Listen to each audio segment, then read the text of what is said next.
Welcome to SHI's Research Breakdown, where we turn complex research into quick conversations that matter to your business. Today's conversation draws on Gartner's research report, Rising Costs Ahead, Managing AI-Driven Price Increases in Data Center Infrastructure, which featured in the February 20th issue of the Research Roundup LinkedIn newsletter. I'm Victoria Barber. I head up the Strategic Insights function here at SHI.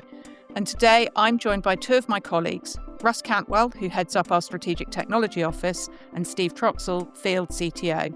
Thank you both for joining me. Now, this research starts with making clear that price increases can be combated by right-sizing performance, extending hardware lifespan, and qualifying third-party memory and SSDs. So starting with you, Russ, how realistic do you feel that this is a solution to the problem? Solution's probably a strong word, because I don't know that there is necessarily a true solution to any of the problems that we're facing. I also think that we've framed the problem linearly, and it's not a linear problem. So like all of these things are a part of sort of what I would consider a dynamic strategy to managing through this problem, if you will. But I think there's a number of variables that we're not considering, that even we at SHI, we haven't even published, just because we're trying to be very simplistic in the things we're talking about, but it is very nuanced. And let me give you an example of what I mean by that. We talk a lot about high bandwidth memory. What does that cost? It's caused downstream effects on everything affected by it. There's wafer density issues with high bandwidth memory. So that might make traditional non-high bandwidth memory, so like traditional DDR5, might make it more expensive. What happens when the margin profile for something that can scale better than high bandwidth memory gets to be the same as what high bandwidth memory is? So if DDR5 becomes more profitable, as an example, which has already happened, and you can make more of it if you were to choose to shift your supply that direction, you could have a whiplash effect very quickly on DDR5 coming back into the market and people wanting to play catch up. So that's one reason why our premise is, if you try and run to the front of the line, one, you probably won't be successful. But then two, we're providing a bunch of mitigation strategies, not solution strategies, because in this environment, you need to be prepared to change quickly based on what new variables may surface that you're not thinking of or seeing today. Yeah, and Russ, you make a really interesting point on that part. This is about the economics in the industry, and it's not a cyclical issue, right? This is something which is, it's much more than that. And when we start looking at all the different things that businesses need to do to give them the options so they can still achieve what they set out to do at the beginning of the year, can you optimize what you have so you can reduce the amount of memory that needs to be purchased to execute on what the CIO's objectives are? That means you have to have a much better understanding of the applications and the line of business and how they're affected by them. And that's not an area that a lot of customers have strength in. And until everybody recognizes that you can't buy yourself out of this, as Russ mentioned, you're going to have to do more nuanced work. And I think that's also part of the supply chain issue, the ability for us to actually execute on the discovery and understanding, so we then figure out how to prioritize things correctly based upon those dynamics in the market that are not completely fast. They can easily shift. Yeah, it's funny. You mentioned cyclical. Interesting term. Memory at a baseline traditionally is cyclical, ironically. This particular issue may not be cyclical. I would call this, what do we call it back in 2020 when the world lost its mind? I think we called it a super cycle. Even though we're not dealing with a cyclical issue right now, the thing that we are dealing with is traditionally handled in a cyclical manner. And I do expect that to return. And that's where that whiplash comment comes from. Here's another aspect of this. With a cyclical nature of something, you know that you're going to have to buy it over time regardless. Like, no one's ever going to stop buying memory unless we replace it with something. I don't know what that would be, but it seems unlikely to happen anytime soon. So you're going to have to buy it over time. You don't buy it now, what happens? Or if you do try to run to the front of the line, what happens? Our belief, I think you and I at least believe, the more you try and panic and run to the front of the line, the more you exacerbate this issue. Yeah. And you extend the super cycle. That is correct. And you make the cyclical issue more problematic, right? Yes, you are part of the problem. Yeah. That being part of the problem is a major thing we're fighting against. But we have to understand, and I don't know that we point this out enough, there are some people that just have to do some stuff. And they have genuine needs, and going and working through I don't know. You can manage memory a couple different ways. You could adjust applications. Most people don't do it. But like there's a lot of things that you roll into this technically that might help you limp along. But even with this problem as we have it today, even SKU-based pieces are here. So we have kind of a peanut butter spread idea that like this memory is going to be gone and not available for a while. So hold off, do different things. But if you just change some of your standards, which I recognize, depending on the organization, could take 6 months, could take 2 years. This is a crisis. You have to kind of adjust that down. You might be able to actually put yourself in a position with a SKU you didn't expect to get it in instead of 40 weeks. Is that our quoted time, Steve? 40 weeks? I think that was what the research led to. Well, so it's conditional. We've seen larger customer orders trying to do pretty large projects where it's 40 weeks because of the volume that's committed. And that's a big bet for any OEM to match that over time, right? Because you have to assume what's the price going to be 10, 20, 30, 40 weeks down the road. And because that's at the end of the day, that is a JIT system in the world we live in. So that's a lot of risk that they're taking on when they take on large orders. Large enterprises that are not in the business of being a hyperscaler, they're in the business of conducting things around manufacturing and banking and all these other things that are critically important. Those folks are struggling more, ironically, than the mid-market customers. But I don't think those days are going to persist. So is this potentially then an opportunity if we look at it the other way? The headline of this is about managing the price increases, but is this actually an opportunity to take a step back and think about, are we doing things the right way? Is there a better way to do it? Rather than just assuming the way we've always done it is the right way, there are alternatives out there for the ways that we do things that might even allow us to do it better. Yeah, Victoria, I think that when we try to make this a problem of procurement, which is an easy thing to do because it's the most natural thing to do, the pull forward demand is what you see. We saw this ourselves within our own organization. Our customers were ordering a tremendous amount of stuff that was not slated to be ordered in the fourth quarter of 2025. It was for the second quarter, the third quarter. They pulled all that forward. Well, we saw that same thing happen during the pandemic, right? The difference here and why it hits an enterprise differently is during the pandemic, it was about edge devices. So it was the lower end. Well, this hits at the highest end.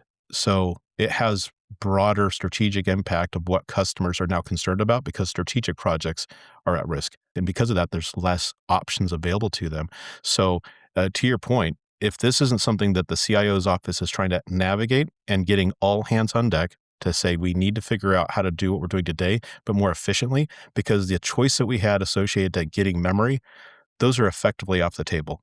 So we have to get creative at how we really navigate that. There's a lot of things that have to be done. And each one of those projects, they take time and they have risk. So when you're looking at your portfolio, am I going to solve this problem just in time for memory prices to drop back to what they normally were and we no longer execute what we spent so much time developing, right? These are real issues that everybody has to understand so that they can place the right bets, you could say, and take on the most important things first and kind of work backwards from there because it's about time. It's not about the cost. It's about time. These are all good points, Steve. However, I'd like to take it back further.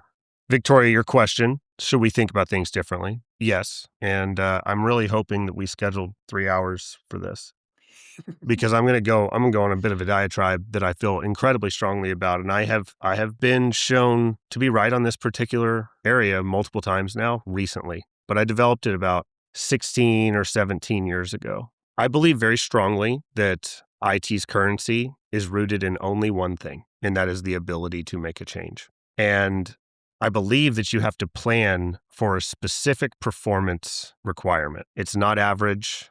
It's not peak. It is minimum. And I'm going to explain this in a little bit of a personal manner. I'm a gamer.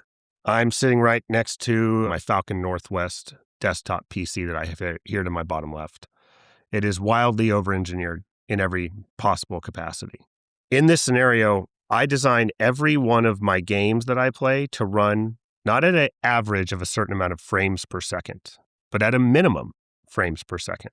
Because over the course of time of playing for 2 hours, whatever that minimum level of performance is defines my entire experience. This is true almost universally, and every IT operator knows this. They'll never get praised for the 99% of the time that the thing they do that works perfectly. They will get unanimous dissent and scrutiny around the 1% of the time that it drops down below the expected threshold. This is the minimum with which you should be designing for. And so one thing that I do think should change after this is people need to start thinking a little bit more differently about something Steve mentioned earlier. He said JIT, J-I-T, meant just in time. This is a moment where just in time is in manufacturing is failing us for the second time within the same decade, really half decade. That's not a good look. Something you should probably consider. The fact is, this could happen again here pretty soon. And you don't really get to blame anyone else when you are responsible and accountable for an outcome around a business. So what do? You need to consider all sorts of different design paradigms and whether or not you could get out of them. Now, I traditionally think of this more from a negotiation perspective or a control perspective. I've met some very large organizations that have recently gone down this path. Like a large financial institution, though, I'll give you an example. They have a large build out across all three major public clouds. They have lots of native services delivered that they've integrated very highly with. They also have an unbelievably large on-premises footprint. It is hard to describe it in numbers.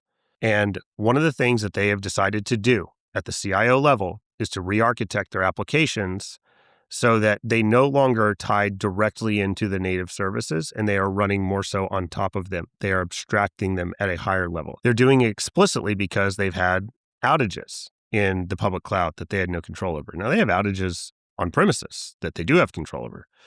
But the reality is that whenever you have control of the thing that has an outage or the thing that runs on top of the thing that has an outage, you then have the ability to make a change. You have a lower friction decision to make in order to move, restart, or redirect something. Whenever you are tied into a native service you have no control over, that goes away. It also goes away whenever you go to the table to negotiate your next large contract for XYZ thing because they know your ability to make a change is very difficult. The friction on this is very high. It's a friction chart I've described many times for my team. High friction, bad. Low friction, good. Ability to make a change is what we're looking to do. So going forward after all of this, my hope is that people will reevaluate the way they architect things to not necessarily be the absolute most efficient. I promise you, hyper optimization ruins most things. Look at the MBA. It is turned into a math problem, and a lot of people don't like it. Like, that's another example. Hyper-optimization or even perfect competition, I promise you, these are not worlds you want to live in. You need to live and maintain some semblance of control. There's value there beyond the optimization of funds. And so people challenge me with this regularly. They say, well, Russ, you talk about your desktop. Show me your redundancy play for your desktop. It's a bad move because I have not one thing, not two, but three. And my third gaming setup is probably better than most people's first option. So I live this day-to-day life. If you bring my wife on this podcast, she will tell you, Russ buys one of nothing, like absolutely nothing. I never do it because I'm not talking about the value per dollar. I'm talking about when I need the thing. I need to be able to walk up, have control of it, and it work the way I need it to every time because the experience is the more important aspect. So I was going to ask actually, and you've given a really good example of it, talking about financial services. Are we seeing that in certain industries where business criticality is a more important part of decision making, that people are dealing with this crisis better because if they are in a business where they have to be up because there are regulatory penalties for going wrong, are they actually in a better position to cope with this kind of problem? It's not easy to say, okay, these sectors are more immune from this issue, unfortunately. It's one where I think the CIO's office has to look at how does the company view investment of capital and technology. If you have an industry that tends to consume on-prem infrastructure, you might have more awareness of what's occurring. And those organizations, you can tell the way they respond to these things, there's more informed already. My concern isn't so much the financials, it's the fact that there's certain customers that don't have that framing in view. They don't have that same consumption. And when these things start showing up, the options are not available to them that might have been available to them 3 months ago. The choices they could have made, they're just simply not there. And that's why I think it's important for podcasts like this, the research being published, early awareness of this, regardless of where you are, is going to be beneficial because it gives you the ability to preserve those options. Because Russ, he mentioned something really important. He talked about control. A lot of our customers, they look at efficiency. I want to make sure that we have CapEx, OpEx, and performance well aligned, right? That's a very common sort of thing. Control is all about, is it something that we can secure? Is it reliable? Is it scalable? If you can't do those things, you can't demonstrate you have control. And that's really a large part of what a CIO's office is expected to deliver on for the business. And those changes, the ability to be nimble, this chips away at that. And if you looked at this issue as an efficiency issue alone, you don't realize that you just lost control. Right? Why does Russ have 3 computers? It's a control issue. I want to make sure that I can do what I want to do when I want to do this. So in conclusion, Russ is a control freak. Steve might be best to answer that, to be honest. It's possible. He works for me. It's possible. It sounds from the discussion today that while the idea of a memory crisis sounds problematic, there are also opportunities for us to think differently, to take a different approach, and to see the current situation as a catalyst for much needed change. For more information on the research that inspired this conversation and other related information, check out the show notes. Thank you both so much for joining us today, Russ and Steve, and for such an insightful discussion. And thank you to our listeners for joining us too. You can find more episodes of the Research Breakdown wherever you get your podcasts, and sign up for the Research Roundup on SHI's LinkedIn page. SHI Media, you heard it here.